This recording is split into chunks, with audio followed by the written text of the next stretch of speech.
D'abord, c'est un débat important parce que c'est une réforme très spectaculaire, très importante. C'est la fin d'un impôt que tout le monde condamnait comme un mauvais impôt. Et l'objectif, c'est d'abord de supprimer cet impôt pour les entreprises.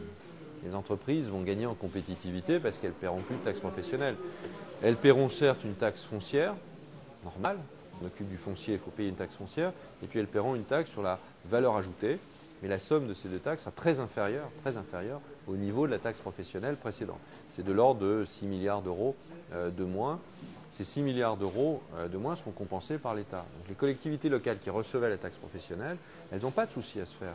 Il y a une garantie de l'État sur leurs ressources, une garantie sur leurs ressources avec ces deux taxes, plus un certain nombre de compléments d'autres taxes qui leur seront données, et puis une dotation budgétaire qui viendra compléter tout cela.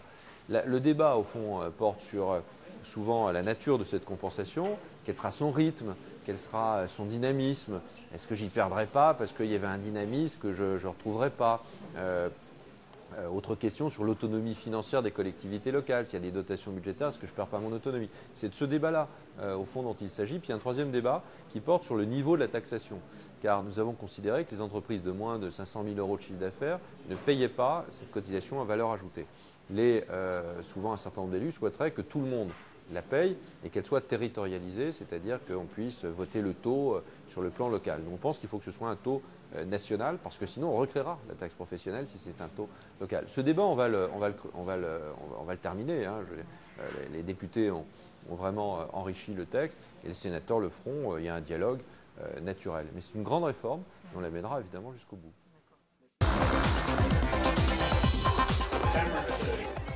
Je pense que ce n'est pas le moment, il ne faut pas faire ça. Le bouclier fiscal, on a réussi à l'installer dans les principes fiscaux français.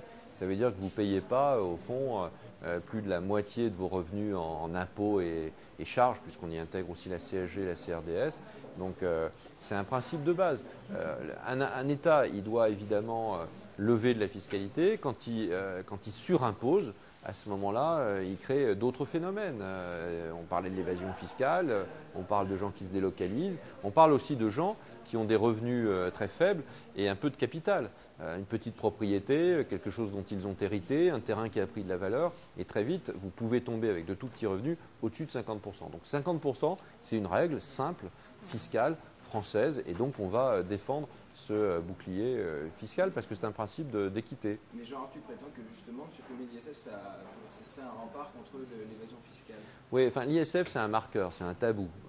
Quand on lance ce type de débat, il faut faire attention. C'est pas Jean Arthuis qui en paiera les conséquences. Donc l'ISF, au fond, on l'a bien vu sur toutes ces dernières années, c'est quelque chose qui a un sens au-delà même de l'impôt qu'il représente. Voilà, c'est un autre débat. Et je pense qu'il ne faut pas supprimer l'ISF. On a indexé l'ISF, on a réduit aussi ou augmenté, je ne sais pas comment, dans quel sens on le prend, le niveau de la résidence principale. On a la déduction du seuil de résidence principale. Voilà, et il y a un bouclier fiscal, parce que comme il y a beaucoup d'impôts en France, on est le 5e pays du monde en termes de prélèvement obligatoire, donc il y a beaucoup d'impôts. Donc comme il y a beaucoup d'impôts, et beaucoup d'impôts sur le patrimoine qui n'existent pas dans la plupart des autres pays, alors il y a deux solutions. Vous les supprimez, je pense que c'est une très mauvaise solution, ou alors vous les plafonnez. Le bouclier fiscal, c'est tout juste un plafond. C'est un travail qui est en cours. Il y aura beaucoup d'étapes dans ce travail. Au fond, l'étape dans laquelle nous sommes, c'est une étape dans laquelle on demande aux gens, aux contribuables français, qui ont un compte à l'étranger non déclaré, de se révéler, de venir au fisc.